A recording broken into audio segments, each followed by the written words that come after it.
Our Oregon Adventist Men's Chorus was privileged to do a singing tour in eastern Ukraine in June of 2017. Due to the invasion of Russia in 2014 in eastern Ukraine and the occasional ongoing skirmishes there, it was thought that it would be best to do a tour of western Ukraine. But God had other plans.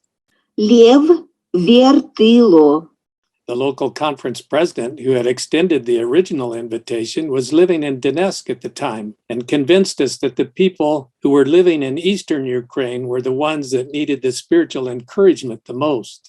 A tour itinerary was arranged. If you were to study this map, you would recognize that most of the cities have been mentioned in the public news media during the current invasion. Once the various groups arrived, we traveled to the campus of our Adventist College and Adventist Seminary in Bucha, a suburb of Kyiv, the capital city of Ukraine. We observed that the campus was in a beautiful setting of tall trees, manicured grounds, and colorful flowers. The Oregon Adventist Men's Chorus met for worship one morning in the school chapel. It was a building that also included the school cafeteria where we ate all our meals. Here are some of the pictures of the other buildings on campus: the girls' dorm, the administration building, which includes multiple classrooms, and the Euro-Asia Division headquarters. In front of that building is an architectural depiction of additional buildings that were to be built on the campus. That architectural depiction has become a reality since we were there. The campus also included an outdoor amphitheater that appeared to be used recently for Vacation Bible School, and a new gymnasium, which had just been used for their recent graduation exercises. It was also the place where our combined choruses met for rehearsals. The highlight of our time in Bucha was the practice sessions with instructions and worships in at least 3 languages: English, Romanian, and Ukrainian. Surely you are aware that numerous media outlets have reported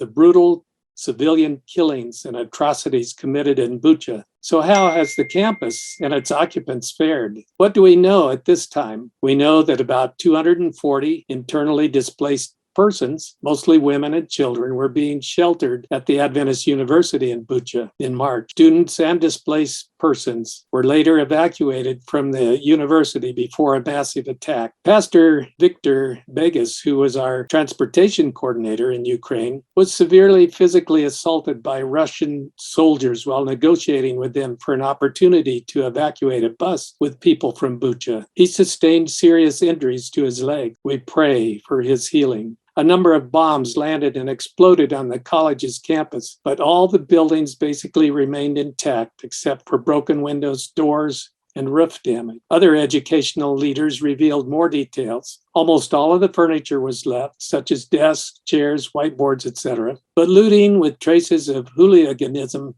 did occur, said Andriy Shevchuk.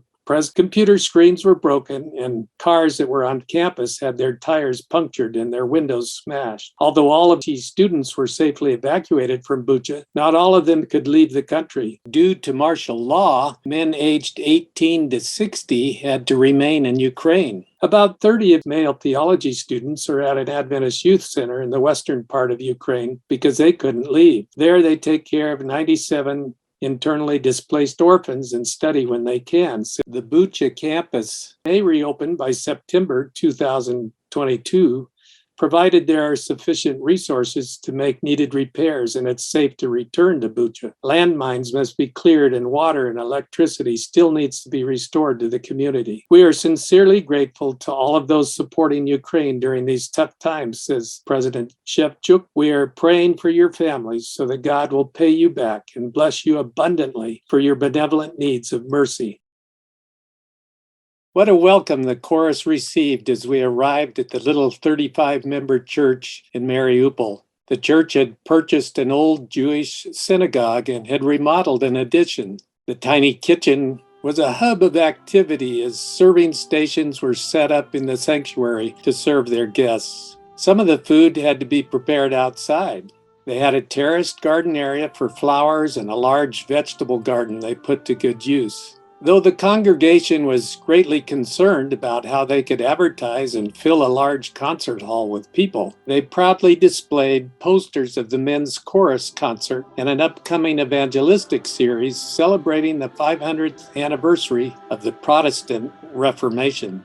God certainly had some surprises and blessings in store for them, as well as the chorus. The local mayor was opposed to the men's chorus holding their concert, and as we arrived at the square in front of the theater/concert hall, it was a carnival atmosphere with a lot going on all at once. There was a parade with a military marching band, dancers and acrobats performing, and they were setting up the stage for a Ukrainian rock star that was to perform at the same time as the men's chorus concert. Due to the stage being set up in front of the hall, we had to go around to the back of the building to enter. As our tour buses pulled up and the singers disembarked in their concert attire, some of the crowd noticed and were curious. As the chorus and the orchestra made their way to the stage, our women's staff gathered to pray, and the crowds came. Soon every seat was taken. People still poured in and sat on the aisle stairs and filled the remaining standing room. It's estimated that several hundred were turned away. I'll never forget the reaction of the audience as the combined chorus sang the battle hymn of the Republic. And as they sang, they stood to their feet. And as the applause died down at the end of the concert, that same number was requested for an encore.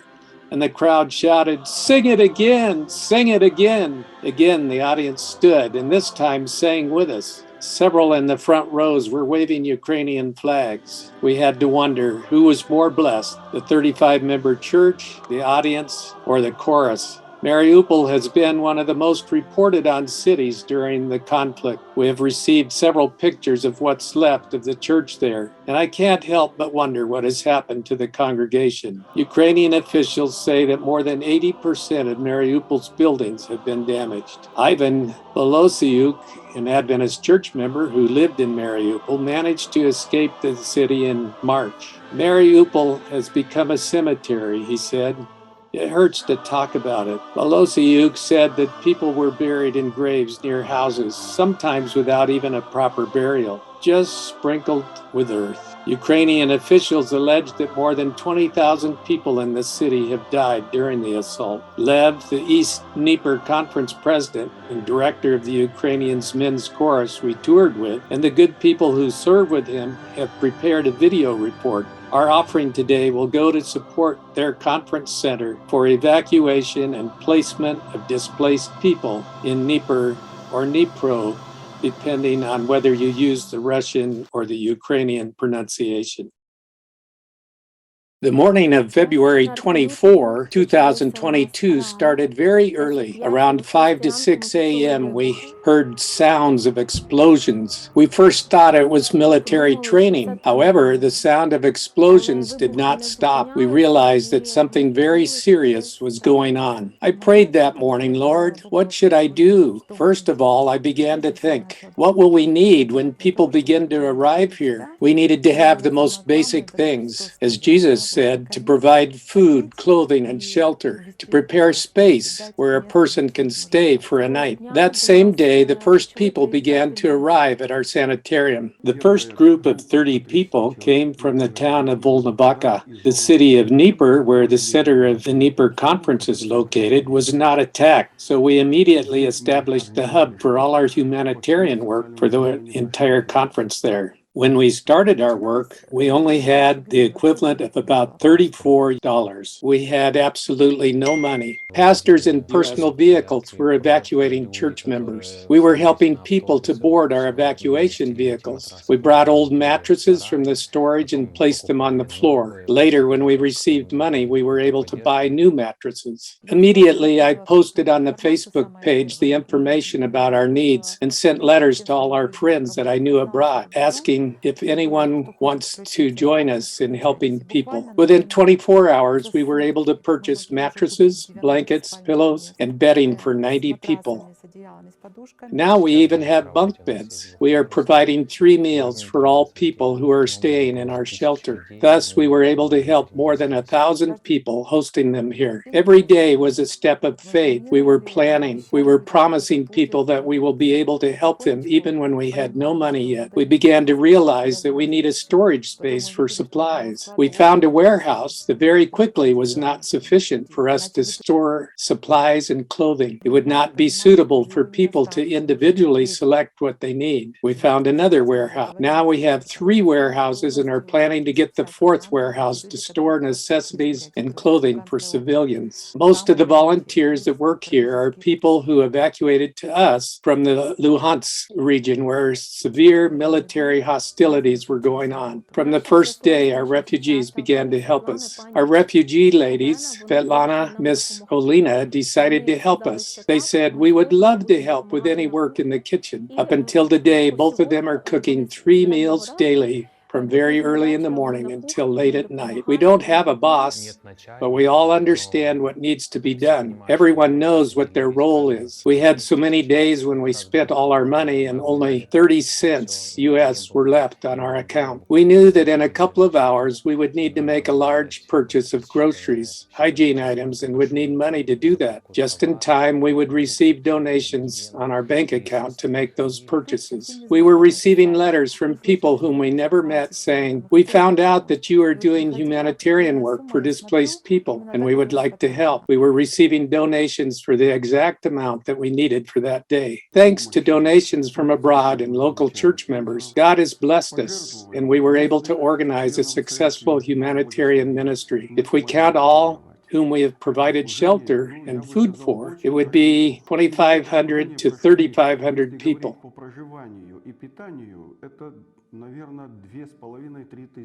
We would like to thank all our donors who supported us in this humanitarian work in our conference. We would like to thank all our friends for their support who remember us and send us funds, who value our work. May God bless them. We don't decline any help. You understand very well that providing food for hundreds of people 3 times a day, organizing food acquisitions, sleeping accommodations, providing heating and necessities costs money. Plus the evacuation of people. Prices for the gasoline and diesel went up horrendously. Any trip on a vehicle cost a lot of money. When any person gives any donation to us, we accept it with deepest gratitude. Thank you. Our washer had broken down. We need it so desperately. We consistently need resources to provide humanitarian aid for people. It is very important to us that the people who began this work will have financial support to continue these efforts. On the other hand, what we really need is that we would finally have peace and that the war would end. This is most important.